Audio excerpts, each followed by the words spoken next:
Welcome to the Atlanta Press Club Loudermilk Young Debate Series, originating from the studios of Public Broadcasting Atlanta. I'm Dennis O'Hare, host of Morning Edition on 90.1 WABE, and this is the runoff debate between the candidates for mayor of Atlanta. They have survived a crowded early election, general election, so let's meet them. They are in alphabetical order. Keisha Lance Bottoms, who has served as an Atlanta City Council member for 8 years and previously served as Executive Director for the Atlanta-Fulton County Recreation Authority.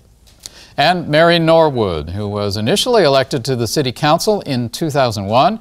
She served 2 terms there before running for mayor in 2009. She was re-elected to the City Council in 2013. And now let's meet our panelists. Faith Abube is a reporter and anchor for 11 Alive. Ricky Bevington is a senior anchor and correspondent with Georgia Public Broadcasting. And Russ Spencer is an anchor for Fox 5 in Atlanta. Now, today's debate consists of 3 rounds, and for more information on the rules for each round, please visit the Atlanta Press Club website, atlantapressclub.org. Now, before we get started with the rounds, I'm going to pose a question that both candidates will have 30 seconds to answer, kind of a warm-up, and they may have a chance to elaborate on it later on. And the question for each candidate is this. Candidates in Atlanta mayoral elections often say that race should not be a consideration. But many analysts and a lot of political observers say, you know, human nature being what it is, race is in there.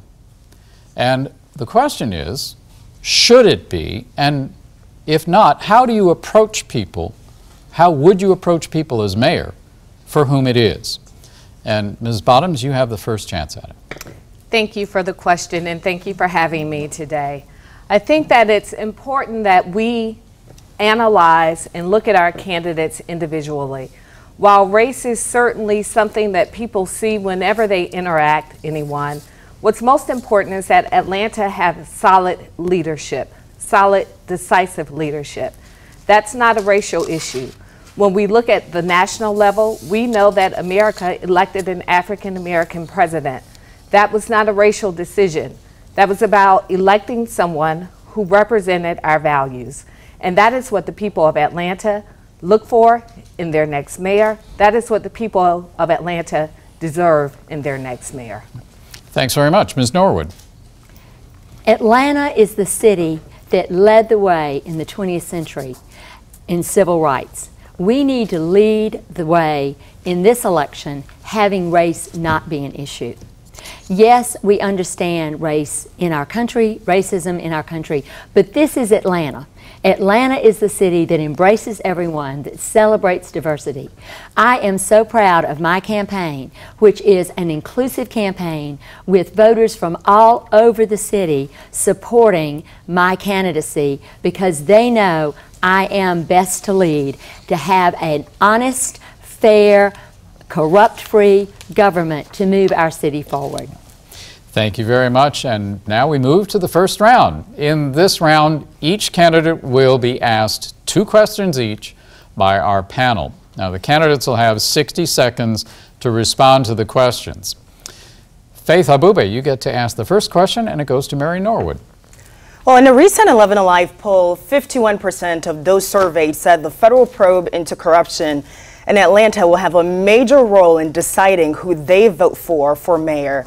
You bring years of government experience here. What do you say to the voters about the corruption investigation? Why should they trust you that something like this will not happen under your leadership? I have been serving citizens of this city for 25 years, and I've served 3 times as a citywide council member. The corruption scandal is vested in the administration. That's where procurement happens. That's where contracts are given. I commit to having a total, transparent, and accountable government where all expenses, all contracts will be online. We use other people's money. It's our citizens' money. Atlanta right now gets an F for transparency. We need to be totally above board. We need to be totally honest. That is what a Norwood administration will do. My background is 100% honest And there is nothing that is in my background that would be problematic ever. I will deliver the city we deserve, the city we aspire to. Thanks very much. And now Ricky Bevington has a question for Keisha Lance Bottoms. Thank you, Dennis. Thanks to our candidates for being here. One criticism of the City of Atlanta's affordable and workforce housing policy is that the area median income, or AMI, standard includes wealthy communities elsewhere in Fulton County, like Sandy Springs. That brings Atlanta's AMI for a family of 4 to about $70,000, and some argue that this calculus fails to make housing, quote, affordable for some Atlantans. As mayor, what specific policies on affordable and workforce housing would you put forward? Affordability is an issue that we have dealt with in this city over the past few years because of the redevelopment that's happening in this city. And it is impacting everything in this city. It impacts where people choose to move to. It impacts where companies choose to locate. It impacts whether or not even our workforce in the city of Atlanta can afford to live in the city of Atlanta. Specifically, I have a $1 billion affordability plan. That plan includes $500 million in private investment towards affordable housing in the city and $500 million in public investment. It's a very ambitious plan, but it is a necessary plan, because if we have a city that is not a city for all, then we really are not fulfilling the promise that Atlanta has had for so many generations. It is our #1 issue facing our city. Thank you very much. And now Russ Spencer with a question for Mary Norwood. Ms. Norwood, the Buckhead Coalition endorsed you this morning. Last month, the state Democratic Party spokesperson said, Atlanta has had a Democratic mayor since 1881, and we're not about to let Mary Norwood and the Republican Party steal that office, end quote. Are you a closet Republican? No, I am a progressive independent. I have never joined either political party. I work across the aisles, have always worked across the aisles. I am a person who is for fixing our city and moving our city forward.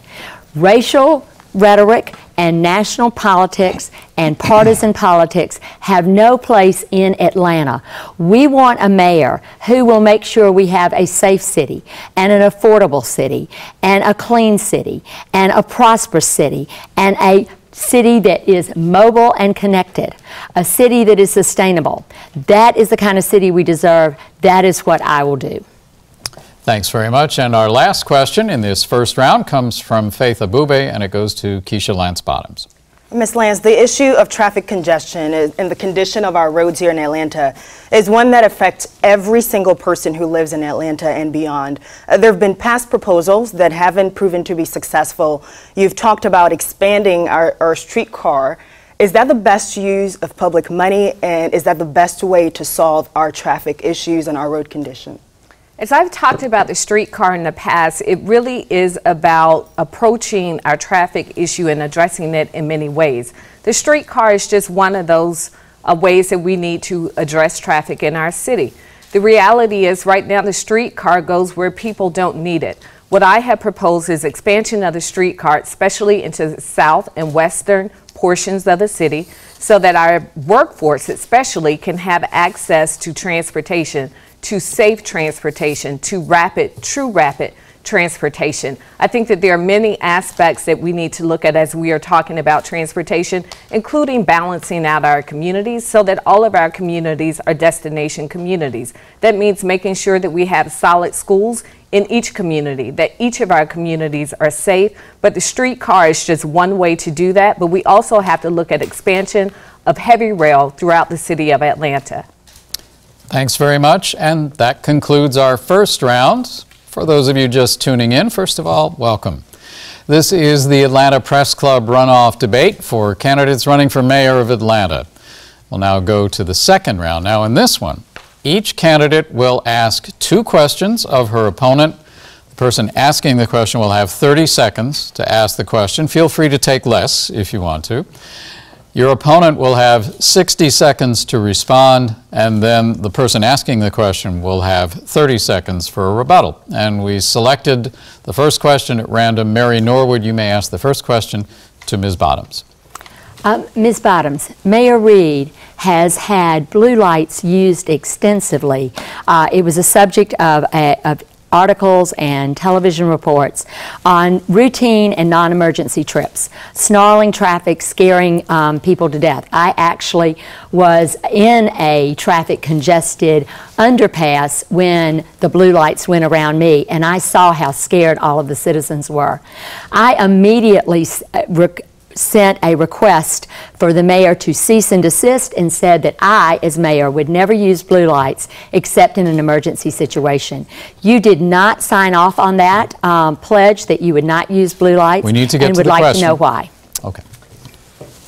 Thank you for the question. And Ms. Norwood, I don't think that you ever presented that pledge to me to sign off on. I see you at least once a week in City Hall, and we have never discussed this pledge. This is the first time that I've even heard you mention this pledge as we stand here today.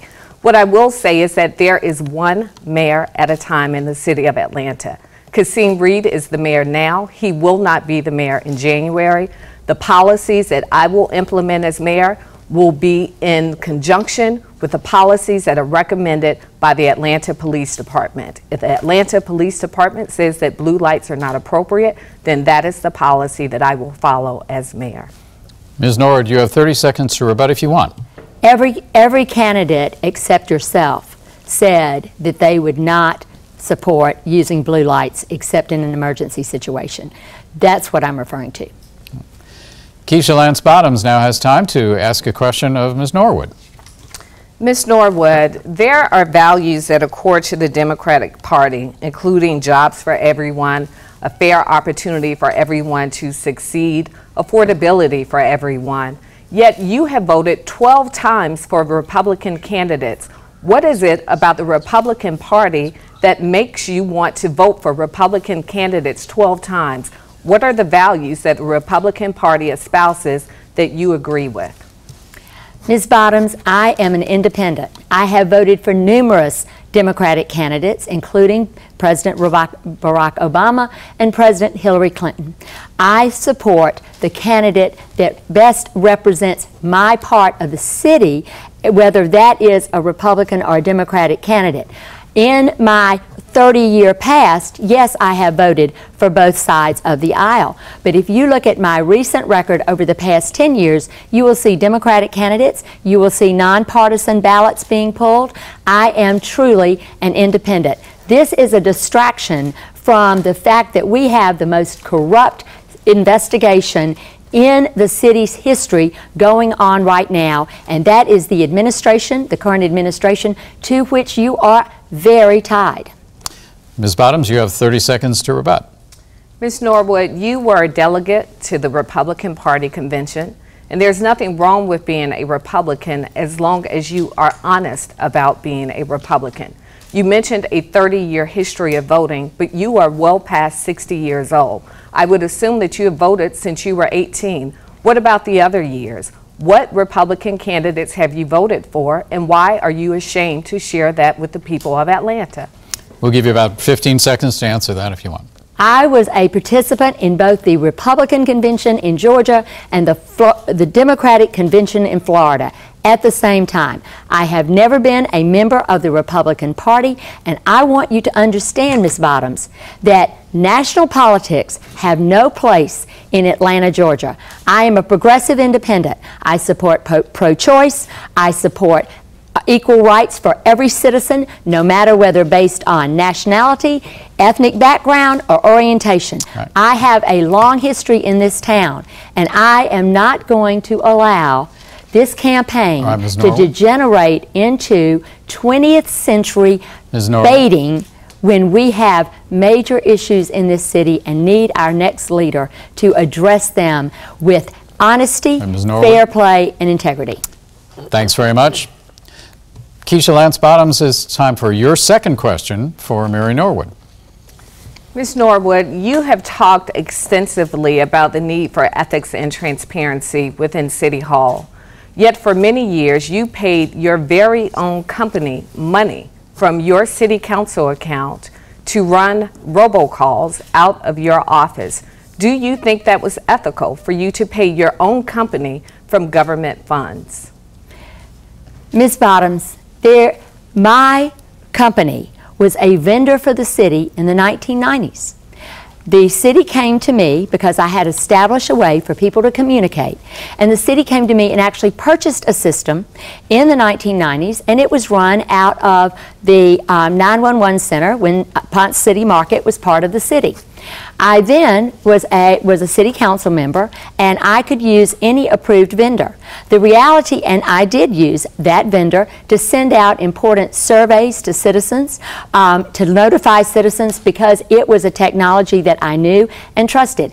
I got no salary from any of those calls. I got no remuneration from any of those calls. So it is disingenuous. The city has found a company that sounds like my company, and they have attributed that to me.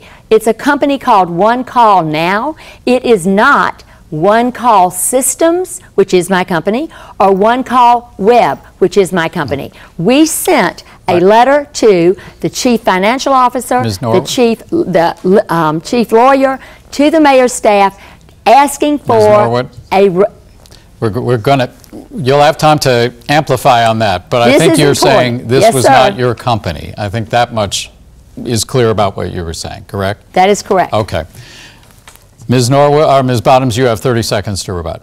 Ms. Norwood, I would like to know who owns One Call Now, because that company cannot be found on the Secretary of State's website.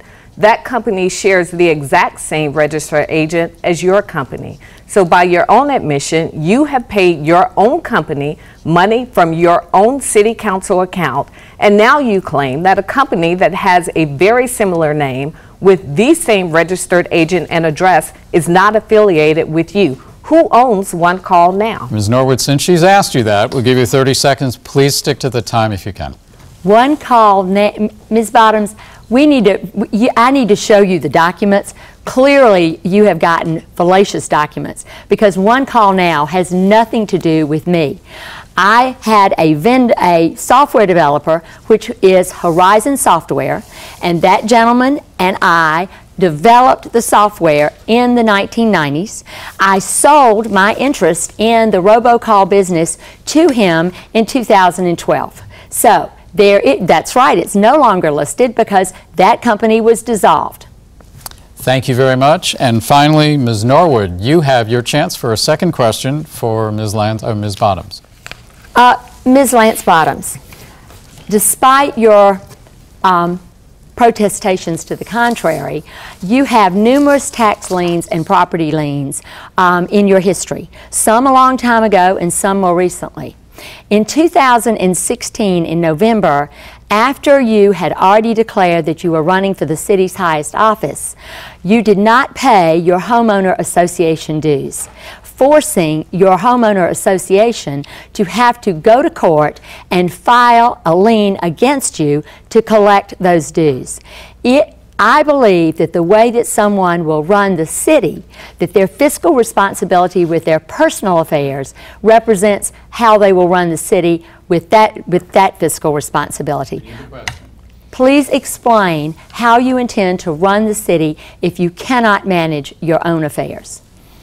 Thank you, Ms. Norwood. I've always been open and transparent about the property that I own. I don't own properties within a trust as you do. The properties that I own are always listed and disclosed. As it relates to my homeowner association dues, a homeowner association that I've gladly served as an officer in for many years, there were many errors with many of my neighbors related to payment of those dues.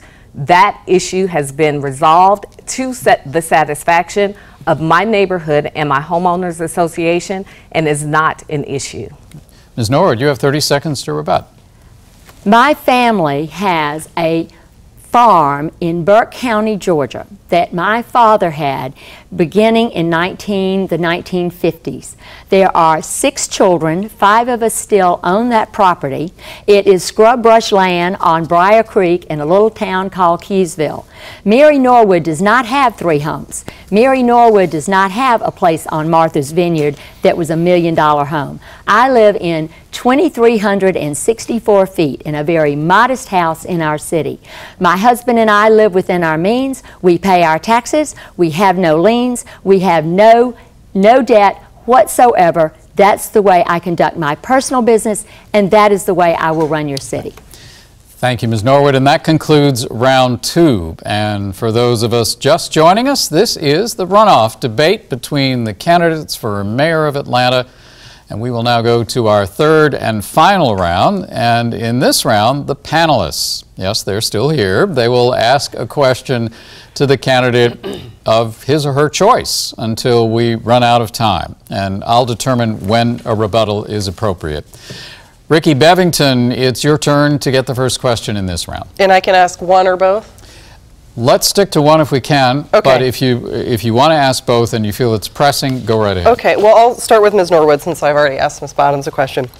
In the last decade, the state of Georgia has given billions of dollars in tax, of our tax dollars to major corporations like Kia and CR, the film industry, other private enterprises such as sports stadiums, tax incentives, tax breaks is what we call these.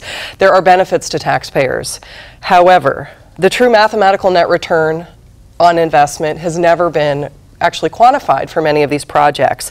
As mayor of the city of Atlanta, would you support our current tax incentive policies to lure companies and projects to Atlanta or to convince them to stay in Atlanta? I will. My chief focus is going to be on the redevelopment of the city. And that means bringing new businesses in and expanding businesses that are already here. We look at 2/3 of the city that has seen no economic development over decades. We are looking at adding 800,000 new people to the city. So I will keep tax incentives, but in an appropriate manner that will bring true economic growth in areas where we need it, and not allow luxury condominiums and apartments, such as some of the ones that are going up in Buckhead right now, that got tax incentives when I was not down at City Hall. Thanks very much. And the next question comes from Russ Spencer. Ms. Bottoms, what should voters make of the fact that some 2/3 of the money donated by airport contractors before the general election went to your campaign? And why should voters believe that you'll put their interests ahead of those donors? And why not have a moratorium on contracts until after there's a new mayor and new council? Thank you. And Russ, I'm not sure that you are correct when you say that 2/3 of the money donated to my campaign came from vendors. The reality is that hundreds of voters, hundreds of people across this country and city have donated to my campaign. And what I would say is that I have nearly a 25-year professional history of nothing but integrity and ethics. As an attorney for nearly 25 years, I've never had a bar complaint. As a member of City Council for nearly 8 years, I've never had an ethics issue. As a judge for over 6 years, I never had an issue with the Judicial Qualification Commission. That's the same integrity I will take into the office of mayor. And what I will say is that contractors and business people look at polling just as voters do. When they see that there is momentum in a campaign and they see that there is a qualified candidate who will best serve this city, then they donate to that candidate just as hundreds of others have across this city. If I can clarify, what I intended to say, I hope I said it this way, was that 2/3 of the money donated by the contractors went to your campaign, not that 2/3 of your money was that. But thank you for your response. Thank you. Faith Abube now has the next question. And since Ms. Bottoms just answered a question, I'd like to ask you, Ms. Norwood. Atlanta's HIV epidemic has been compared to that of a third world country. It's so bad. Last year, the CDC stated 1 in every 2 black men would contract the disease. The latest assessment by the CDC says the problem hasn't gotten any better. You've been in public office for enough time to affect change. What have you done to address this issue, and what do you plan to do to improve this problem? The HIV epidemic is horrific in our town, and we need to do several things. Number one, to work more closely with Fulton County to make sure that all individuals have access to PrEP, also known as Truvada, which is a drug that will suppress the transmission. We also need to make sure that the criminality is removed, where partners are literally will commit a felony if they do not tell the other person that they have HIV, that they are carrying the disease. But we know that Truvada and PrEP will suppress the ability to transmit. So I will work with the state legislature, because rampant is the spread because people are not being honest with each other because there is a criminal felony charge hanging over their head. Thanks very much. We have time for another question from Ricky Bevington. Great. Thank you, Dennis. Ms. Bottoms, as mayor, what new policies would you implement to prevent corruption in City Hall? Thank you. I think that there are several opportunities for us to prevent corruption in City Hall. And let me begin by saying that there will be no place in my administration and zero tolerance for corruption within City Hall. It casts a spell over our entire city, and our city deserves better than that. But specifically, I will ask that elected officials file their tax returns online so that people like Ms. Norwood can't pay their own companies, that you will know when we are misusing taxpayer money. I will also ask that we have a complete audit of our procurement department so that we will know exactly where we are starting and where we need to end as it relates to cleaning up our procurement process. And then thirdly, I ask that we go to an electronic system of bidding. Right now, it can cost companies upwards of $100,000 just to place a bid in the city of Atlanta. It's 2017. We need to move to an electronic bidding process to help streamline that process. Ms. Norwood, since she referred directly to you in her reply, we'll give you 30 seconds to rebut. I will be delighted to release my company's tax returns all the way back to the beginning of that company, so Ms. Bottoms can see that no, there was not a windfall going to Mary Norwood, because that is infinitesimal compared to the amount of contractors that contributed to Ms. Lance Bottoms' campaign. And that was not because she was the front runner. Those contractors and those airport vendors contributed back for months and months and months, when in fact I was the front runner and they were not lining up at my door, because everyone knows my reputation for a totally honest, transparent, accountable system where there will be no pay to play, there will be no corruption, and no cronyism. All right, Ms. Lance Bottoms, she referred to you. 30 seconds for you. Thank you. A contribution to my campaign has been publicly disclosed for all to see. And in fact, when contributions were questioned, I returned those contributions. But a payment to Ms. Norwood's personal company is not for all to see. The taxpayers deserve to know that Mary Norwood has used her city council campaign account to enrich herself. Receiving contributions is not unethical. Paying yourself nearly $100,000 is. All right, 15 seconds, Ms. Norwood, and then we're going to have to move on. This is astonishing. With a letter back to the administration, back to the finance department, and back to the procurement department, and back to the law department, there is no $100,000. That is fallacious. Now, Ms. Bottoms, we're going to have another 2.5 weeks in this campaign. I would ask you to check your facts before you go on air and talk about allegations to me that are salacious. You have done it with accusing me of sending robocalls out during this campaign, which I have not done. I want the proof. The next time you talk about $100,000, bring the documents. Show to the audience what you're talking about, because it is not true. Ms. Bottoms, it's just not true. Ms. Norwood, we're going to have to move on, and there will be time. We still have a lot of time in this debate. There will be time for you to raise some of the other questions that you just did, and Ms. Bottoms, the same for you. Russ Spencer, you get the next question. All right, Dennis, thank you. Former City Council President Kathy Woolard came within 4,000 votes of being in this runoff. And with Dennis's indulgence, I'd like to ask you both to make your pitch to her supporters. Ms. Norwood, if you'd begin. To Kathy's supporters, if you go to Maria's supporters column and you look at the debate that my opponent and I had at South Face a week ago, you will see that I am the candidate that has a deep understanding and background in all of the sustainability issues that you care about and that I care about. I am the progressive candidate. I believe in Kathy's vision of affordability, transportation, and livability. Kathy coined the phrase, and she was exactly right. I have been fighting to protect communities, preserve neighborhoods, and bring sustainable practices to Atlanta. I have been involved in these issues for years, protecting land, protecting waterways, saving trees. I have a long and deep background with 24 environmental organizations. So I am your candidate who will protect your communities and give you the quality of life that you deserve. Ms. Bottom, 60 seconds for you. Thank you.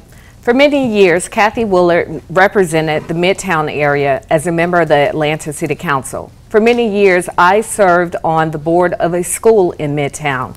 That was a conscious choice for me to send my children to that school because I thought it was important that they be in an environment that truly reflected the diversity of the city of Atlanta in every way, whether it be same-sex couples or whether it be families of different ethnic backgrounds. That was important to me and important to my core beliefs as not just a mother, but also as a member of the Atlanta City Council and hopefully one day mayor.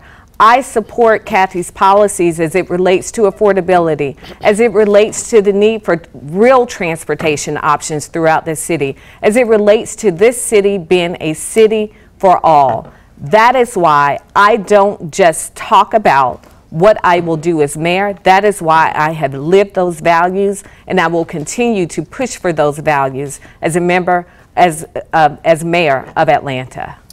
Thanks to you both, and Faith Abube has the next question. Ms. Bottoms, you just mentioned education. As mayor, how would you partner with Atlanta Public Schools to create better equity in education? Speak specifically about improving walking areas, safer zones, and an environment for students to get to school and supportive resources across the entire school district. Thank you. I think that there is an incredible opportunity for the city of Atlanta to be a partner with the Atlanta Public Schools. That means that the superintendent and I need to work very closely together to make sure that we are aligned with the goals of the city, and that involves making sure that our children have access to a quality education. It also means that I am committed to appointing someone at a cabinet level position in the city of Atlanta, a director of education, whose sole focus it is to focus on being a great partner with our school system and also making sure that our communities have access to vocational training, GED training, and all the things that strengthen our family.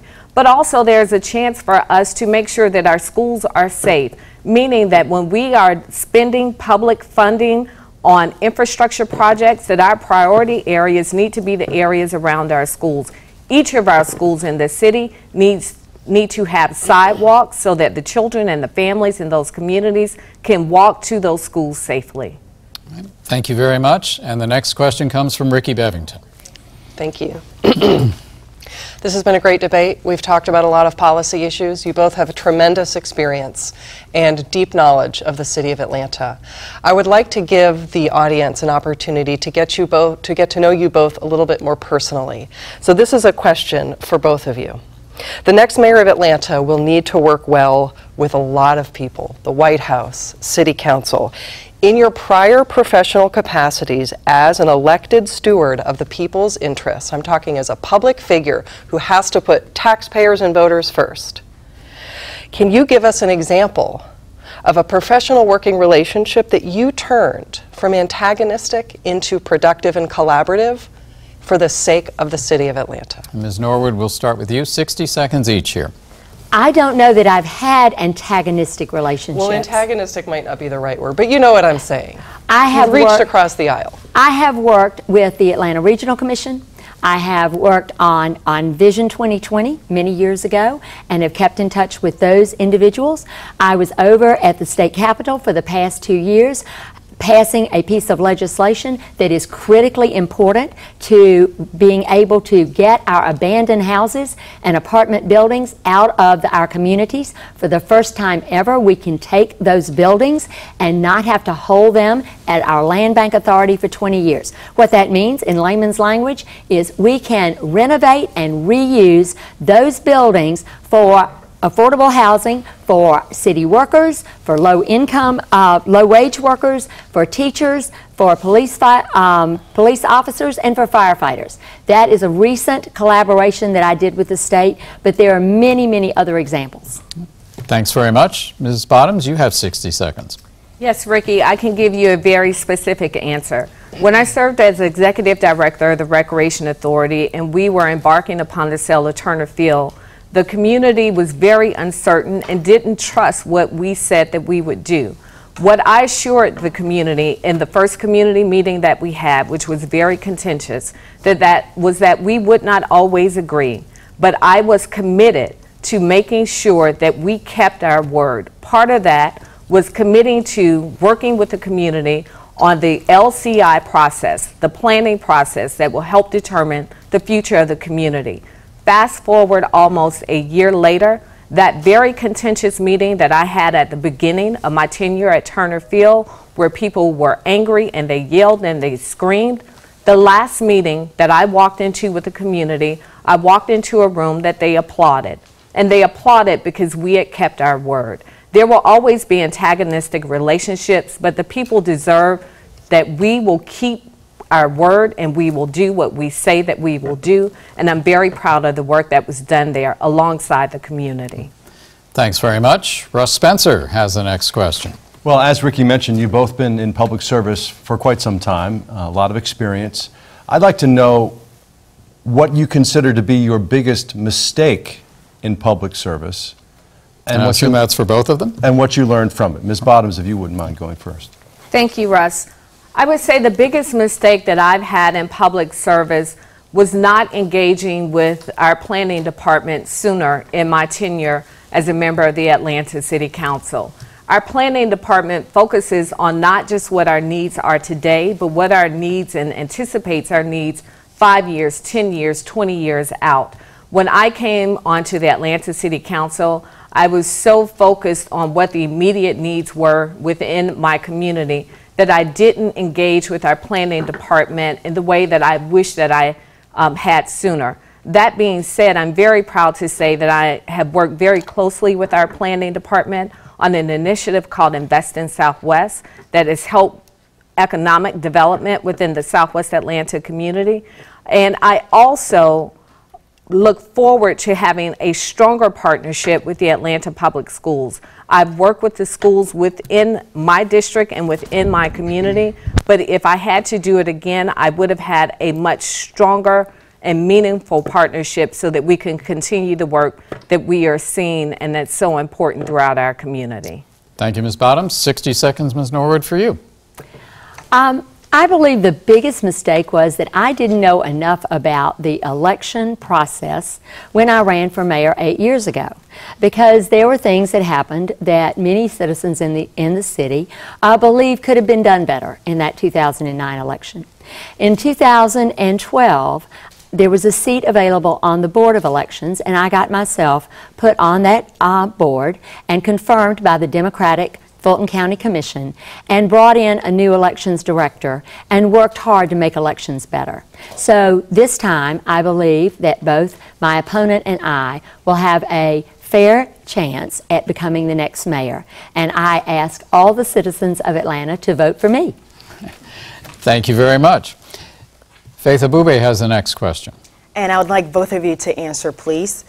Many communities in Atlanta have concerns about racial profiling in policing. I'm not just talking about African Americans.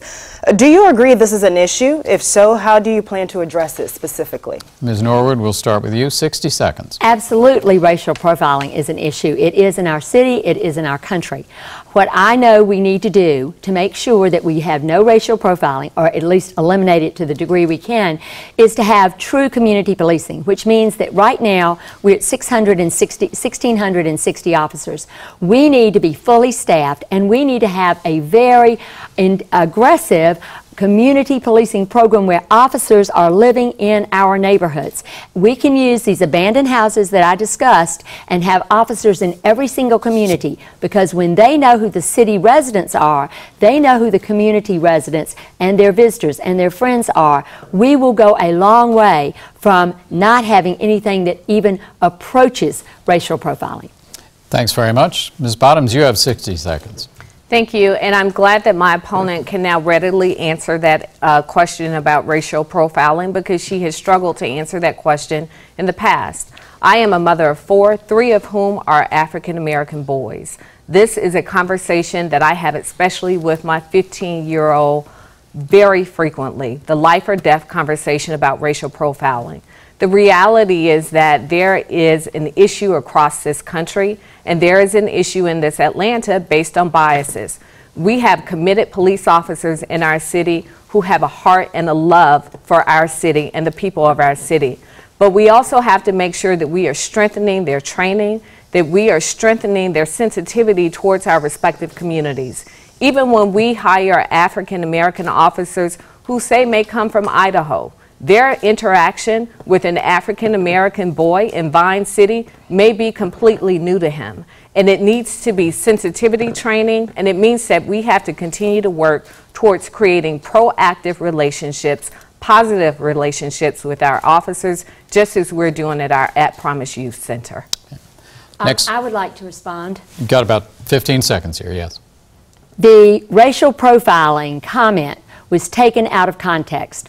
Only half of the dialogue was put on the internet. Now, Ms. Bottoms was at the debate. She knew that that question and that answer was part of a much longer dialogue, and then went all over broadcasting that Mary Norwood did not understand. Mary Norwood was the person who asked the clarification of the question. Was the moderator asking us about the city or about the nation? I did not get an answer, therefore I was hesitating because I hadn't gotten the answer from the moderator. Ms. Lance Bottoms, for the next 2.5 weeks, I'm going to ask you very kindly to please not spread salacious and fallacious rumors about me, my candidacy, or my life. I have not done it to you. I expect the same courtesy. Ms. Bottoms, you have 30 seconds to rebut that. Ms. Norwood, I have no idea what you are referring to as to what's on the internet, because I didn't need to look on the internet. I was there. And so were several other candidates, a dozen other candidates. The question was, do you believe that racial profiling exists? The answer was yes or no. Every other candidate answered yes or no immediately. You struggled. You couldn't answer the question, and you asked for clarification on a question that was a yes or no answer. Whether it was yes or no racial profiling exists in the city of Atlanta, or whether it was yes or no it exists nationally. If your answer was yes, the answer should have been the same. If the answer was no, it should have been the same. There was no clarification needed for anyone else on that stage. Ms. Norwood, 15 seconds for you. The dialogue was this. The question was, do you believe that police racially profile or target, this is the question, or target brown and black males in the community? I asked the question, in Atlanta or in the country? The moderator then said, Ms. Norwood, it's not a complicated question. Just answer the question. I wanted the clarification of location. It made a difference to me. Then the moderator asked the question, which got put on the internet, do people racially profile? That's a different question. Am I to answer the police question, or am I to answer the people question? That is the entire dialogue. Right. Thanks very much. Next question comes from Ricky Bevington. Ms. Norwood, when someone is mayor of a major American city, their relationship with the White House can influence certain aspects of city business. The next mayor of Atlanta will work with the Trump administration for at least 3 years. As mayor, what steps would you take to get the most out of working with our current White House? I look at working across both sides of the aisle. I have always said that. I know our congressmen, I know our state representatives, I know many of the candidates on both sides of the aisle to be the next governor.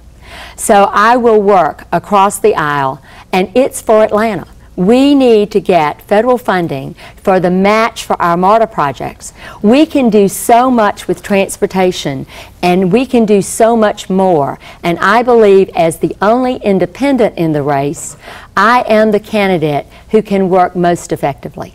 Right. Russ Spencer gets the next question. Ms. Bottoms, the Atlanta airport has been a hotbed of corruption for more than 40 years now, convictions of bribery under several different mayors. Should it be put in the hands of an authority? And if you wouldn't mind answering my previous question about why not put a moratorium on contracts now, given the cloud with regard to the current bribery scandal? Thank you, Russ.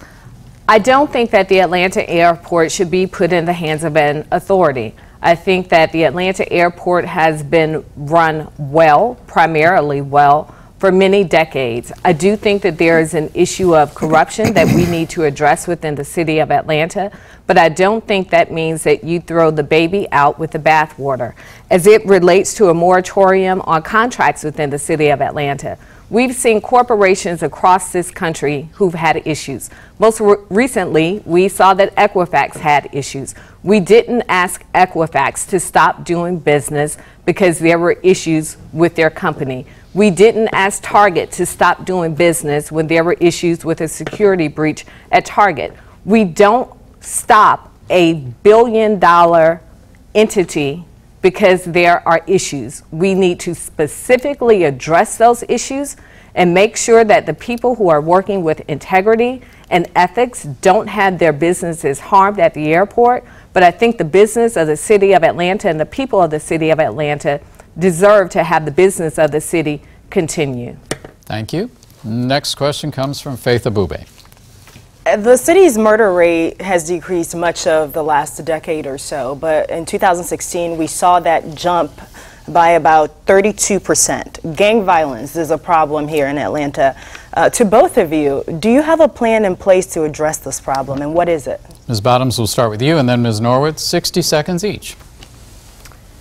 I know firsthand the issue of gang violence in the city of Atlanta. My family has experienced it firsthand.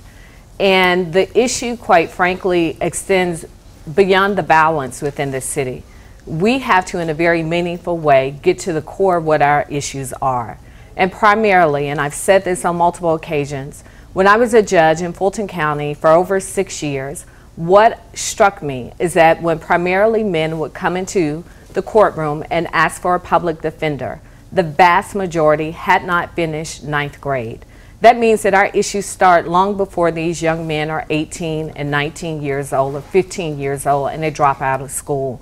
What it means is that we have some fundamental issues that we need to address within this city. Now that our city is on solid financial footing and we are experiencing progress throughout the city, it's time for us to dig back into the core of our communities and meet and enhance each of our communities at their point of need. Thank you very much. Ms. Norwood, 60 seconds for you. Education is a critical component, and I certainly support that. But we also need to have our young people have jobs. Right now, when you look at 2/3 of the city that has seen no economic development of any meaningful proportion over decades, there are not jobs for these young men and women, but particularly our young men. So they are resorting to gangs because that's where they get things. We need to have a comprehensive youth program where our young people have jobs, they they have access to internships, and we need our recreation centers being true places where we are connecting corporations and companies to our young people. We need a student wage so that we can have young people out in businesses very early. They have not had that connectivity. When I'm out in the community dealing with, talking with community leaders who are on the ground with our young people, they are looking for jobs. We can do that. The corporations in our town, the companies in our town are ready to be involved just like they are in our school system. I think we've got a great opportunity to leave no child behind and have no child go from the school to prison pipeline. It has been a tragedy in our city, and I will eliminate that. Thank you very much. Ricky Bevington has the next question. Can I ask both candidates, Donna? Yes, Thank you. I think we have time for that, yes. Okay, great, thanks. Atlanta may land Amazon. Atlanta may land many wonderful major developments in the next decade or so, or 4 years for one of you serving as our next mayor. When a major development comes into a community, it has become standard operations in other major American cities to sign a legally binding community benefits agreement so that people who live in those communities, whether Southwest Atlanta, whether Buckhead, have some legal guarantees promised by the city. To date, Georgia, no municipality has ever signed a legally binding community benefits agreement, and legally binding is a very important qualifier here. As mayor of the city of Atlanta, do you believe that the city should be entering into legally binding community benefits agreements with any community anywhere in the city which will be receiving a major development? Ms. Norwood, this time you go first. 60 seconds. I would say certainly. I have worked to preserve communities and protect communities for years. We need to get into the weeds and know what is being asked and what is being expected. To know that the communities around a major development will prosper and will have access to jobs, will have access to an improved quality of life is always important. We need to make sure that we are connecting the dots, that we have parks, that we have connectivity, that when we deal with development, we are not going to repeat some of the problems of the past. We know our snarl traffic. We know our burdened congestion. So yes, to have agreements so we all know that the immediate surrounding community and all of Atlanta is going to benefit. That can be done with great vision and great leadership by a mayor who cares passionately about the built environment of the city, and I do. Thanks, Ms. Norwood. Ms. Bottoms, 60 seconds for you. Yes, Ricky, I do support a CBA when there are public dollars being used to help finance a project. There's a difference in major developments and major developments that have public dollars as a part of the deal. If it's a private major development deal, then it's very difficult for us to enforce a binding agreement. But to the extent that we are inputting public funds to help incentivize or to help shore up this project, then I do support a CBA. Thanks very much. Got time for one more question, and this one comes from Russ Spencer. Ms. Norwood, I'd like to ask you about transportation. We may never get our flying cars, but we're assured that self-driving cars are right around the corner. Even the major automakers concede that point. Does that impact long-term planning for Atlanta Transit? And Ms. Bottoms has weighed in on the streetcar. I'd like your thoughts on that too, please. I think it does, and I am committed that with these transportation dollars, the T-SPLOS, the transportation sales tax, and the MARTA tax dollars, that we will have advisory councils who will come in, experts to make sure that we are designing, procuring, and constructing all of these projects so that we get the maximum benefit from them. We have a tremendous amount of money, and we have a once-in-a-lifetime opportunity to get this right. I have always relied on what I call subject matter experts, because we can design this so that the city does have better mobility and connectivity. So yes, that is building out transit. It also is looking at where heavy rail, light rail, BRT, extending the path, bike lanes, where all of that, streetcar, where all of that is appropriate. People want the mobility. It is up to this next administration to make sure that we provide that, both for our in-town residents and workers, as well as the commuters that are coming in every day to our city to keep our city vibrant. Thanks, Ms. Norwood. And we actually have time for one more. Faith Abube, it's yours. Well, you've both been campaigning for months and months now. We've heard some of your answers over and over again. Tell the voters who are watching this afternoon, what don't they know about you? One thing they don't know about you. Okay, all right, I'm sorry. Go ahead, Ms. Bottoms, pick up on that one. The one thing that voters don't know about me is that I make a very mean sweet potato pie and pound cake. It is my stress release, and I am a Southern woman at heart, so I enjoy cooking very robust meals that include a lot of sugar and a lot of butter. Ms. Norwood. The city knows that I worked for a radio company and ran a bunch of radio stations, a whole chain. What the city doesn't know, many members of the city don't know, is that our company had the first chain of rhythm and blues stations on the air in the South in the 1950s, 60s, 70s, and 80s that were inclusive. So I grew up in black radio. I grew up being around black entertainers, black professionals, black announcers, black sales managers, black engineers.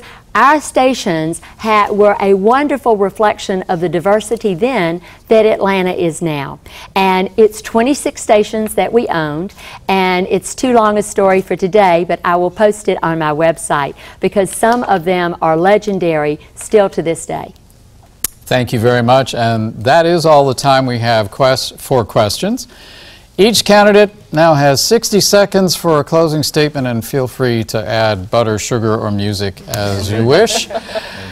Keisha Lance Bottoms, by random selection, you have the first closing statement. Thank you. I've said many times that Atlanta is a tale of two cities, and I am the candidate for mayor who has lived and worked in both those places. What a voter said to me recently is that I have a heart of a mother. And I have a heart of a mother, a heart of a working mother. I understand the needs of our communities in a way that my opponent, quite frankly, does not. It is because I grew up with a single mother who was struggling to make ends meet. It's because I also know the challenges of the city, and I know the opportunities in the city in a very real way. It is the reason that I stand here today as a candidate for mayor, with the ability to sit in a boardroom in Buckhead and navigate a very complex deal like a $30 million transaction for the transition of Turner Field to Georgia State University, in the same way that I can sit at a table with a grandmother on Bankhead and understand and work through her issues and the issues of that community as well. Our next mayor has to understand and be able to represent every single community in this city, and I am the candidate who can do that, and I do hope that I earn your support. Thank you very much, Ms. Norwood. 60 seconds for your closing statement. I want to be your next mayor. I have served you for over 25 years as a neighborhood advocate and a community advocate, and I have served 3 terms citywide on City Council. The reason that there are so many Atlantans who are supporting my candidacy is because I have been there for you. I do know every single community in this town well. We need a community, we need a city that works for us. We need a city that is safe. We need a city that is affordable. We need a city that is connected and mobile. We need prosperity everywhere. I say to you, I am the candidate who will keep the progress and cut the corruption. The city cannot work well as long as there is corruption and cronyism. A Mary Norwood administration will be an administration 100% accountable, 100% honest, 100% transparent. And we will have a city that we aspire to. This is Atlanta. Atlanta is a great city. Our city government needs to reflect how wonderful our city is. As your next leader of your city, I will make that happen for you. Please vote for me, Mary Norwood, on December 5th. Thank you very much to both of you. And with the end of closing statements, it occurs to me that after all of the forums and debates that the two of you went through in the general election, You could probably give each other's closing statements by heart. Maybe we'll do that next time. But for now, that concludes our debate. We'd like to remind voters that the runoff election will be Tuesday, December 5th. We want to thank our candidates and our panel of journalists, and we'd also like to thank the Atlanta Press Club for arranging today's debate and to Public Broadcasting of Atlanta for hosting us. I'm Dennis O'Hare. Thanks for joining us. Have a great day.